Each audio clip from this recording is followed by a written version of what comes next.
Welcome to another edition of Drawing with Miss Leochner.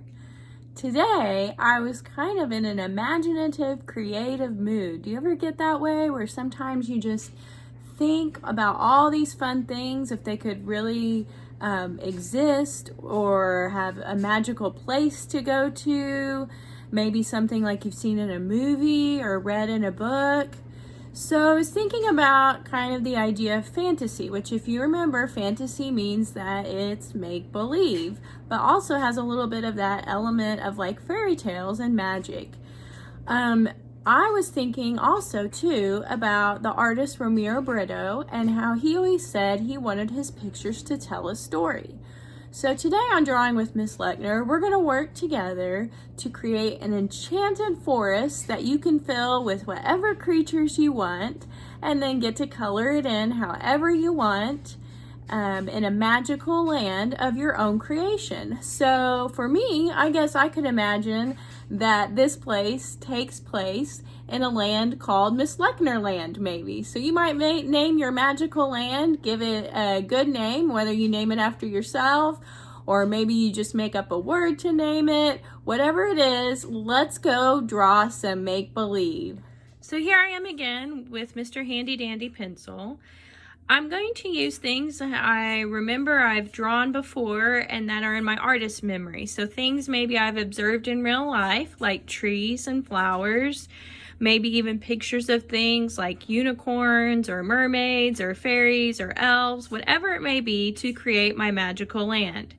Now, you don't have to draw your magical land just like Miss Leochner. Instead, I'm just going to give you some step-by-step hints as we go through, and then we will continue everybody making their own enchanted forest in a magical land of your own mind. So the first thing we need to do is we're going to create a horizon line back here in the back of our enchanted forest. Remember, the horizon line is where the sky and the ground touch. So I'm going to make my line kind of a wavy line because I want it to look like some hills, some grassy hills.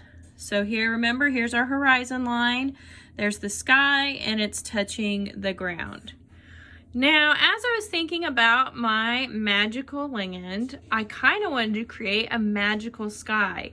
So I'm actually going to draw a sun kind of far away on this side. And then I'm going to draw a great big crescent moon over here. And this is going to be fun when I color it in because I have the sun and the moon at the same time in the sky. So that'll create some really neat colors and interesting effect in my magical land. Now, I know I for sure want to draw some trees because I have in my mind, I do want to draw some different animals around the trees, maybe even some creatures like trolls and fairies in my magical land. So I'm going to just add some trees here, and I'm going to do this in a quick time lapse, but feel free to pause the video if you want to stop it here if you're going to add some kind of plant. So bushes, trees, flowers, all of that. That's what we're going to add now, is plants to our magical land.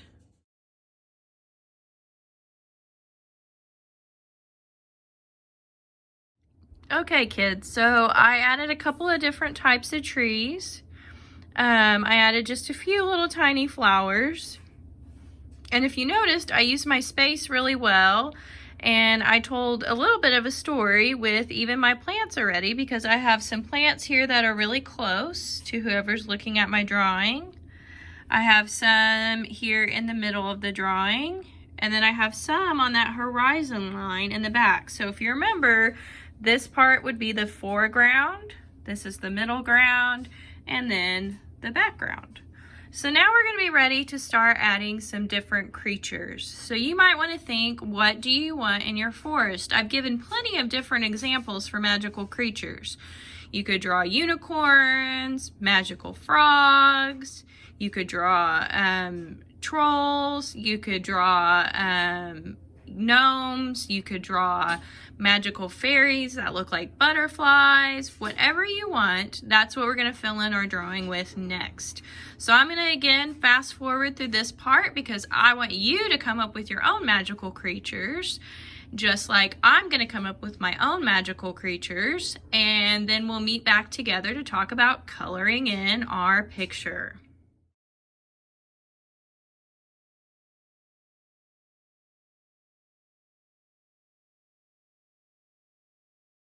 Okay kids, so we got all of our drawing done.